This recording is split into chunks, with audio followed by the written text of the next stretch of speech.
Hi friends, welcome back to my channel. AP POLYCET 2025 కౌన్సిలింగ్కి సంబంధించి registration com verification form అంటే ఏంటి, అసలు అది ఏ విధంగా ఉంటుంది అండ్ ఒక స్టూడెంట్ అయితే మీకు చూపిస్తాను. ఇవాళ వెరిఫికేషన్ కంప్లీట్ అయిపోయిన క్యాండిడేట్ ఇది. అండ్ మనకి అందులో ఆప్షన్స్ అంటే ఏ విధంగా ఉంటాయి అండ్ మీకు ఆఫ్లైన్లో వెరిఫికేషన్ కంప్లీట్ అయిపోయిన తర్వాత అసలు ఏ డాక్యుమెంట్స్ మీకు వెరిఫై చేశారనేది కూడా అక్కడ మీరు చెక్ చేసుకోవచ్చు. అండ్ మీరు వెబ్ ఆప్షన్స్కి ఎలిజిబులా లేదనేది కూడా అక్కడ చెక్ చేసుకోవచ్చు. సో డీటెయిల్గా వీడియోలోకి వెళ్ళే ముందు ఛానల్ ఎవరైతే ఫస్ట్ టైం ఇచ్చేస్తారో సబ్స్క్రైబ్ అయితే చేయడం అయితే మర్చిపోద్దు. అయితే మనకి ఏపీ పాలిసెట్ 2025కి సంబంధించి ఎవరైతే ఫీజు పేమెంట్ కంప్లీట్ చేసుకుంటారో నెక్స్ట్ మీరు ఆఫ్లైన్లో వెరిఫికేషన్ సెంటర్కి అయితే వెళ్తారు.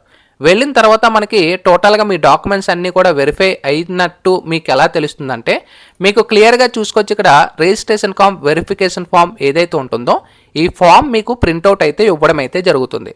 ఇక డైరెక్ట్ ఒక స్టూడెంట్ అయితే మీకు క్లియర్గా చూపిస్తాను. ఇక్కడ మనకి చూసుకోవచ్చు ఏపీ పాలిసీ 2025 అని చూపిస్తుంది.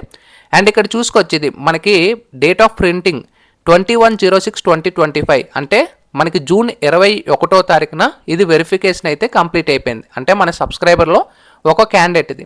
ఇక్కడ వెరిఫికేషన్ అయిన డేట్ కూడా చూపిస్తుంది. ఇదే మనకి రిజిస్ట్రేషన్ కామ్ వెరిఫికేషన్ ఫామ్ అనేది.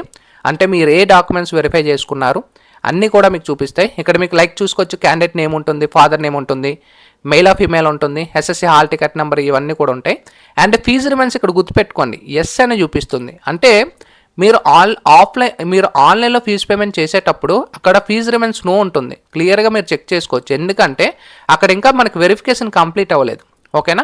సో వెరిఫికేషన్ కంప్లీట్ అయిపోయి మీ ఇన్కమ్ చెక్ చేసుకున్న తర్వాత ఫీజు రిమైన్స్ ఎలిజిబిలిటీ కానీ ఉన్నట్టయితే మీకు ఎస్ అనేది చూపిస్తుంది. ఇక్కడ మైనారిటీ ఉందా లేదా అని చూపిస్తుంది. ఇక్కడ ప్రయారిటీలో ఇక్కడ మనం చూసుకోవచ్చు నాట్ అప్లికేబుల్ అని చూపిస్తుంది. అండ్ డేట్ ఆఫ్ బర్త్ ఉంటుంది, SSC passing year, marks percentage category, EWS కానీ ఉన్నట్టయితే మీకు వెరిఫికేషన్ చేసిన తర్వాత ఎస్ వస్తుంది, లేకపోతే లేదు.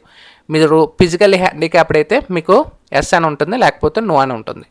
నెక్స్ట్ మనకి ఇక్కడ మీకు చూసుకోవచ్చు సర్టిఫికేట్స్ అనేవి క్లియర్గా చెక్ చేసుకోండి. తర్వాత స్టేటసెస్ అనేవి ఉంటుంది. తర్వాత ఇక్కడ చూసుకోవచ్చు మనకు టోటల్గా ఇక్కడ చూసుకోవచ్చు 12 సర్టిఫికేట్లకి సంబంధించి ఇక్కడ క్లియర్గా మనకి ప్రతిదీ మెన్షన్ చేశారు. అంటే అక్కడ ఈ యొక్క రిజిస్ట్రేషన్ కామ్ వెరిఫికేషన్ ఫామ్లో ప్రతిదీ కూడా మనకి మ్యాండేటరీ అంటే ఇక్కడ ప్రొవైడ్ చేసింది.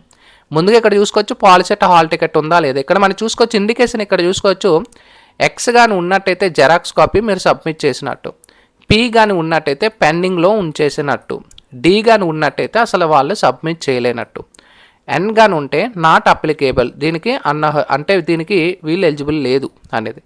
ఇక్కడ పాలిసెట్ హాల్ టికెట్ ఇచ్చారు, ఎక్స్ అంటే జెరాక్స్ కాపీ ఇచ్చారు. నెక్స్ట్ క్వాలిఫైయింగ్ ఎస్ఎస్సి యొక్క సర్టిఫికేట్ ఇచ్చారా లేదా, ఎక్స్ అంటే జెరాక్స్ కాపీ ఇచ్చారు. నెక్స్ట్ స్టడీస్ సర్టిఫికేట్కి సంబంధించి కూడా ఇక్కడ చూసుకోవచ్చు లోకల్ నాన్ లోకల్ అనేది కూడా ఇక్కడ మనకు క్లియర్గా కాపీ ఇచ్చినట్టు. స్టడీ సర్టిఫికేట్, రెసిడెన్షియల్ సర్టిఫికేట్ ఇక్కడ మనకు క్లియర్గా చూసుకోవచ్చు. స్టడీ సర్టిఫికేట్ అనేది 4th నుంచి 10th వరకు అనేది ప్రతిదీ వాళ్ళు చెక్ చేస్తారు. నెక్స్ట్ టైం ఇన్కమ్ ఇచ్చినట్టయితే ఎక్స్ ఇక్కడ మైనార్టీ. ఓకేనా? సో పలానా డాక్యుమెంట్ మీరు ఏమైనా ఇవ్వకపోతే ఇక్కడ పెండింగ్ అని ఉంచేస్తారనమాట. ఓకేనా? ఈ డాక్యుమెంట్ మీరు కంప్లీట్ చేసుకోండి అని వెరిఫికేషన్లో వాళ్ళు క్లియర్గా చెప్తారు. ర్యాంక్ కార్డ్ ఇచ్చారు, ఇలాగ మీ యొక్క క్వాలిఫైయింగ్ మార్క్స్, క్యాస్ట్ ఇవన్నీ చెక్ చేసుకున్న తర్వాత ఇక్కడ కిందకి వెళ్ళినట్టయితే అదర్ సర్టిఫికేట్స్ ఉంటే ప్రొవైడ్ చేస్తారు, లేకపోతే లేదు. రిమార్క్స్లు ఏమైనా ఉంటే ప్రొవైడ్ చేస్తారు. ఇక్కడ మనకి ఎలిజిబుల్ నాట్ ఎలిజిబుల్ అనేది ఇక్కడ చూసుకోవచ్చు. ఈ క్యాండిడేట్ ఎలిజిబుల్, ఒకవేళ నాట్ ఎలిజిబుల్ కానీ అయినట్టయితే ఇక్కడ క్లియర్గా రిజెక్టెడ్ కానీ పెండింగ్ ఇలా ప్రొవైడ్ చేస్తారు. ఎలిజిబుల్ అని అయితే ఎలిజిబుల్ అని చూపిస్తారు, రిజెక్టెడ్ అంటే అసలు వీళ్ళు కౌన్సిలింగ్ అయితే ఇన్ఎలిజిబుల్ అని చూపిస్తారు. పెండింగ్ అని అంటే పీ కానీ ఉన్నట్టయితే వెబ్ ఆప్షన్స్ పెట్టుకోవడానికి అయితే ఉండదు. మీరు ఆ డాక్యుమెంట్స్ తెచ్చి అగైన్ వెరిఫికేషన్ ఉన్న టైంలో వెరిఫికేషన్ టైంలో కంప్లీట్ చేసుకుంటే మీకు ఎలిజిబుల్ ఇస్తారు వెబ్ ఆప్షన్స్ పెట్టుకోవడానికి, అంటే కాలేజెస్ పెట్టుకోవడానికి. ఓకేనా? ఇక్కడ మీకు అండర్టేకింగ్ ఒకటి ఉంటుంది. ఇక్కడ చూసుకోవచ్చు మీ క్యాండిడేట్ నేమ్ ఉండి we submit the certificates in originals and pending certificates if any as per the above list of the principal of institute and polytechnic where I have provisionally allotted before the ఇక్కడ చూసుకోవచ్చు ఇక్కడ క్లియర్గా అయితే లేదు. Date of verification and counselling which I will ఫర్గన్ my admission. ఇక్కడ చూసుకోవచ్చు మీరు ఇక్కడ ఏంటంటే వీళ్ళు క్లియర్గా చెప్తున్నారంటే మీకు పలానా సీట్లో వచ్చినప్పుడు మీ డాక్యుమెంట్స్ ఒరిజినల్స్ ఇవన్నీ కూడా ఇచ్చిన తర్వాత మీరు సీట్ అలాట్ అయిన తర్వాత ఇవన్నీ ఇచ్చినట్టు, ఒకవేళ ఇవ్వకపోతే మా సీటు క్యాన్సిల్ అవుతున్నట్టు అనేది ఇక్కడ క్లియర్గా ప్రొవైడ్ చేస్తారు అండర్టేకింగ్ ఫామ్లో. అయితే ఇక్కడ మీకు చూసుకోవచ్చు కింద అట్ ద టైమ్ ఆఫ్ మీకు అక్కడ వెరిఫికేషన్ టైంలోనే సిగ్నేచర్ చేస్తారు. అక్కడ ఎవరైతే మీకు వెరిఫై చేశారో వెరిఫికేషన్ ఆఫీసర్ చేస్తారు అండ్ చీఫ్ వెరిఫికేషన్ ఆఫీసర్ కూడా చెక్ చేస్తారు. అండ్ నెక్స్ట్ మీకు ఏపీ పాలిసెట్ నుంచి ఒక సీల్ అనేది కూడా వేయడం అయితే జరుగుతుంది. ఇలా మీ డాక్యుమెంట్స్ అన్నీ కూడా వెరిఫై అయిపోయిన తర్వాత వాళ్ళ సైన్ అండ్ స్టాంప్ ఇవన్నీ పెట్టి మీకు రిజిస్ట్రేషన్ కామ్ వెరిఫికేషన్ ఫామ్ అయితే ఇవ్వడం అయితే జరుగుతుంది. ఒకవేళ మీకు ఇందులో ఎలిజిబుల్ కానీ లేనట్టయితే మీకు ఈ యొక్క వెబ్ ఆప్షన్స్కి ఎలిజిబుల్ ఉండదు. సో ఎలిజిబుల్ అయితేనే మీకు కంప్లీట్ అవుతుంది, గుర్తుపెట్టుకోండి. ఓకేనా, ఎక్కువ మీరు బర్డెన్ పడద్దు. ఉన్న డాక్యుమెంట్స్ తీసుకెళ్ళండి, లేని డాక్యుమెంట్స్కి వాళ్ళకి క్లియర్గా చెప్పేసండి. ఓకే, మాకు ఈ డాక్యుమెంట్ లేదు, పలానా టైంలో వస్తుంది, సో సార్ మాకు ఏమైనా ఎక్స్క్యూజ్ ఇవ్వండి, సో మాకు ఈ డేట్లో పోవండి, రేపైనా మేము వెరిఫికేషన్కి వస్తామనేది వాళ్ళని ఎక్స్క్యూజ్ అడగండి. ఓకేనా. నెక్స్ట్ చాలామంది స్టెప్స్ దగ్గర ఇక్కడ మీకు చూసుకోవచ్చు, వెరిఫికేషన్కి సంబంధించిన స్టెప్స్ ఏం ఫాలో అవ్వాలి ఇవన్నీ కంప్లీట్ ఆల్రెడీ వీడియో చేశాను. వీడియో లింక్ కూడా కింద డిస్క్రిప్షన్లో ప్రొవైడ్ చేస్తాను, అది చెక్ చేయండి. అది చెక్ చేసిన తర్వాత కూడా మీకు కంప్లీట్గా అర్థమవుతుంది. అగైన్ వీడియో చెప్పాలంటే లెంత్ అవుతుంది కాబట్టి. ఓకేనా. తర్వాత ఇక్కడ ఎవరికైతే ఎలిజిబుల్ వచ్చిందో నెక్స్ట్ ప్రాసెస్ ఏం చేయాలంటే ఇంకా డైరెక్ట్గా మీరు వెబ్ ఆప్షన్స్ డేట్ రోజు వరకు వెయిట్ చేయాల్సిందే.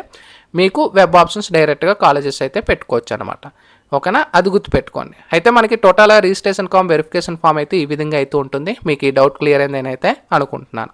ఇంకేమైనా డౌట్స్ ఉంటే కామెంట్ సెక్షన్లో తెలియచేయచ్చు. Sign up bye friends, thank you.